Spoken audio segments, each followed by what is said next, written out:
दोस्तों अगर आपको ये इनमें से कोई भी प्रॉब्लम है या फिर इस तरह की प्रॉब्लम है, स्किन के इस तरह की इन्फेक्शन है, तो ये वीडियो आपके लिए, ये वीडियो आपकी बहुत काम आने वाली है। क्योंकि इस वीडियो में मैं इनसे बचने के उपाय बताऊंगा। क्योंकि आज के टाइम में ये स्किन इन्फेक्शन, ये फंगल इन्फेक्शन बहुत ही ज़्यादा कॉमन हो गए हैं। एक सर्वे के अकॉर्डिंग ये इन्फेक्शन हर दूसरे से तीसरे पर्सन में इन्फेक्शन आज के टाइम में पाए जाते हैं। और गर्मियों में जब उमस का टाइम होता है तो इन्फेक्शन बहुत ज़्यादा बढ़ जाता है। आप इसका बहुत ज़्यादा ट्रीटमेंट करवाते हो, उसके बावजूद ये इन्फेक्शन ठीक नहीं होते, बार बार रिकरेंट आते रहते हैं। ऐसा क्या कारण है कि इन्फेक्शन ठीक नहीं होते, बार बार हो जाता है? जैसे ही मेडिसिन या क्रीम लगाना बंद करते हो तो इन्फेक्शन बार बार आ जाते हैं। तो इस वीडियो में मैं ये बताने जाऊँगा कि इन्फेक्शन बार बार क्यों आते हैं, इसको कैसे ठीक कर सकते हैं, इसका मैनेजमेंट क्या है, इनसे कैसे बच सकते हो और इसको जड़ से कैसे ख़त्म कर सकते हो। तो आज की वीडियो आपके लिए बहुत इंपॉर्टेंट है, पूरी लास्ट तक जरूर देखिएगा। वीडियो पसंद आने पर लाइक शेयर जरूर कीजिएगा। और आप सबसे मेरी रिक्वेस्ट है कि अगर पहली बार हमारे चैनल पे आए हो तो चैनल को जरूर सब्सक्राइब जरूर कीजिए, पास में लगी बेल की घंटी को भी दबा दीजिए। तो आज के वीडियो का जो मेरा टॉपिक है वो है फंगल इन्फेक्शन। और जो लोग मुझे नहीं जानते उनको बता दूं, मेरा नाम है डॉक्टर राजेश, आपका दोस्त और इस चैनल का होस्ट। आज के वीडियो में फंगल इन्फेक्शन, स्किन इन्फेक्शन और जो इचिंग बोल देते हैं, कोई दाद बोल देते हैं, कोई बोल देते हैं कि स्किन की प्रॉब्लम है, बहुत सारे नाम है इसके। अलग अलग पेशेंट्स अलग अलग अपने एरिया के अकॉर्डिंग इसको नाम लेते हैं। और लेकिन सिंपल भाषा में इसको बोलते हैं skin infection is equal to fungal infection. ये फंगल इन्फेक्शन जो है आज के गर्मियों में बहुत हो रहा है, स्पेशली तब जब उमस का महीना चल रहा हो, जब बहुत ज़्यादा पसीना आते हैं, तब ये इन्फेक्शन बहुत ज़्यादा आता है। आपने इनका ट्रीटमेंट्स भी बहुत करवाया होगा, बहुत सारी क्रीम्स ली होगी, लेकिन जैसे ही आप क्रीम लगाते हो तो ये ठीक हो जाता है, तो 2-3 दिन में ठीक होने लग जाते हैं। लेकिन जैसे ही आप इसको छोड़ते हो, वैसे ही क्रीम छोड़ने के तुरंत 2-3 दिन बाद जैसे ही यहाँ पे पसीना आना शुरू होता है आपकी बॉडी में, वहाँ पे इन्फेक्शन वापस शुरू हो जाता है। तो सबसे पहले जानेंगे कि ये होता क्यों है, किस वजह से होता है। तो दोस्तों ये नाम से क्लियर है, फंगल इन्फेक्शन तो स्पेशल फंगस होती है, ये नाम इसके हैं। और अलग अलग तरह के फंगल इन्फेक्शन होते हैं, अलग अलग नाम्स होते हैं, जैसे टीनिया हेपेटाइटिस, इस तरह के फंगल इन्फेक्शन होते हैं बॉडी में। ये जब हमारी बॉडी जहाँ पे पसीना आता है, जहाँ पे नमी होती है, वहाँ पे थोड़े से पनपने शुरू होते हैं और वहाँ पे हल्की सी स्पॉट सा बन जाता है जहाँ पे इचिंग शुरू होती है। और जब वो पसीना रेगुलर बना रहता है, वहाँ पे वहाँ पे जो गीलापन रेगुलर बना रहता है, तो नमी जब लगातार बनी रहने से ये वहाँ पे अपनी ग्रोथ बढ़ा देते हैं, धीरे धीरे ग्रोथ बढ़ाते रहते हैं। और जैसे जैसे आप खुजली करते हो वैसे वैसे आपको खुजली करते वक्त सुकून तो मिलता है, लेकिन खुजली के दौरान इनकी ग्रोथ बढ़ जाती है। उनके जो फंगस के कुछ जो कण हैं वो आपके नाखूनों में घुस जाते हैं। इसके बाद उन नाखूनों को जहाँ बॉडी के अदर पार्ट्स पे खुजली करते हो तो वहाँ भी वो चले जाते हैं। अब इसका स्प्रेड कैसे होता है, एक पर्सन से दूसरे पर्सन में क्या होता है ये नहीं होता? जी बिल्कुल, अगर जैसे मैंने बताया नाखूनों में इसके जो अंश है फंगस के वो आ जाते हैं, वैसे ही कपड़ों, साबुन और इसके अलावा एक दूसरे के जो इनर गारमेंट्स हैं वो यूज़ करने से एक दूसरे में फैल जाते हैं। इन्फेक्शन कैसे है, पता कैसे लगे कि फंगल इन्फेक्शन ही है हमारी, ठीक है, एक्जिमा नहीं है या डायरेक्ट फंगल इन्फेक्शन है? तो अगर आपको ये इस तरह की प्रॉब्लम्स हैं, इसके जो सबसे बड़ी खास बात होती है रेडिश बाउंड्रीज बनाती है और सूखने के बाद वहाँ पे वाइट दिखता है आपको। और यहाँ पे खुजली बहुत तेज़ आती है और बढ़ती बहुत तेज़ी से है, तो बहुत ज़्यादा इरिटेट करती है आपको जहाँ बैठे होते हो वहाँ पे।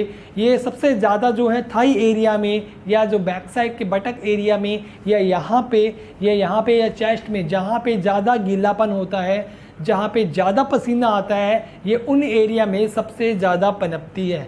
कहूँगा कि ये ठीक क्यों नहीं होती? एक्चुअली इनका ठीक होना कहीं ना कहीं हमारी बॉडी की इम्यूनिटी पावर पे भी डिपेंड करता है। सबसे बड़ी गलती आप तब करते हो जब फंगल इन्फेक्शन होने के बाद आप स्टीरॉयड यूज़ करते हो। स्टीरॉयड यूज़ करने से वहाँ पे जो इन्फ्लामेशन है वो तो ख़त्म हो जाती है। स्टीरॉयड का मतलब स्टीरॉयड वाली क्रीम, जिनमें ये साइट्स आ जाती हैं, देख लीजिए, या फिर स्टीरॉयड वाली टैबलेट्स जैसे मिथाइलप्रेडनिसोल है, डेक्सोना टैबलेट्स है, इस डेक्सोना है, इसके अलावा बेटनिसोल फोर्ट्स है, इसके अलावा जो आप प्रेडनिसोलोन है वो आप खाते हो। तो ये स्टीरॉयड वाली जब मेडिसिन खाते हो तो स्टीरॉयड पे सिर्फ स्किन में एंटी इन्फ्लामेटरी जो फंगस जो प्रॉब्लम है वो ठीक होती है, इन्फ्लामेशन कम होती है, इचिंग कम होती है, और ये फंगस कुछ देर के लिए, कुछ टाइम के लिए इनएक्टिव फॉर्म में चले जाते हैं। इनएक्टिव फॉर्म फंगस को कभी भी स्टीरॉयड द्वारा नहीं मारा जा सकता, ये स्टीरॉयड द्वारा ख़त्म नहीं किया जा सकता। जब इनएक्टिव फॉर्म में चले जाते हैं तो आपको लगता है कि आप ठीक हो गए हो, इन्फ्लामेशन कम हो जाती है, इचिंग, क्योंकि आप एंटी एलर्जिक टैबलेट भी खाते हो तो इचिंग कम हो जाती है, तो आपको लगता है कि आप ठीक हो गए हो। इसके बाद जैसे ही नमी मिलती है, जैसे ही गिलापन वापस होता है, ये जो इनएक्टिव फंगस है वापस एक्टिव हो जाते हैं, वापस हरे हो जाते हैं, खुजली वापस शुरू हो जाती है। तो ये चलता रहता है। जब बार बार रिकरेंट ऐसा होता है तो उनकी इम्यूनिटी, जो फंगस की इम्यूनिटी है वो इंक्रीज हो जाती है, हमारी इम्यूनिटी फंगस को मार नहीं पाती, और ड्रग के प्रति जो मेडिसिन, जो क्रीम्स आप लेते हो, उस ड्रग के प्रति उस फंगस में रेजिस्टेंस आ जाता है, मतलब प्रतिरोध आ जाता है उस फंगस पे, उस इन्फेक्शन पे। वो मेडिसिन, वो क्रीम, वो स्टीरॉयड फिर काम नहीं करती। इसके बाद जब आप दूसरे डॉक्टर के पास जाते हो तो दूसरा डॉक्टर आपको हैवी डोज देता है, जिसकी शरीर में काफ़ी ज़्यादा साइड इफ़ेक्ट्स हो सकते हैं। चॉइस क्या है, इसको कैसे जड़ से ख़त्म किया जाए? तो सबसे पहले इसकी जो लाइफ साइकिल होती है वो लगभग 2 से ढाई महीने होती है।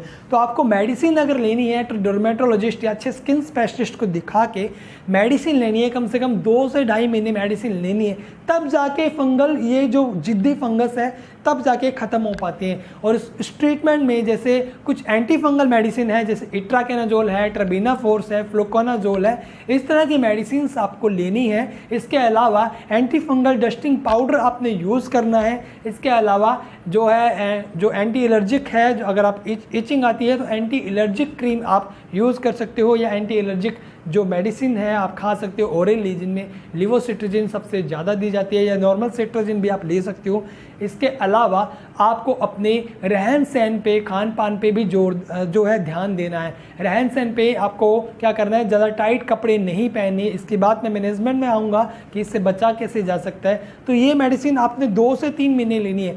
एक्चुअली पेशेंट सबसे बड़ी गलती यही करते हैं कि 10-15 दिन लेते हैं, ये फंगस एक बार इनएक्टिव होते हैं। पहले फंगस इनएक्टिव होते हैं, तब आपको लगता है कि आप ठीक हो गए हो तो आप मेडिसिन लेना बंद कर देते हो, दोबारा डॉक्टर के पास नहीं जाते। तो दोबारा नहीं जाते तो जैसे ही नमी मिलती है वो एक्टिव हो जाते हैं।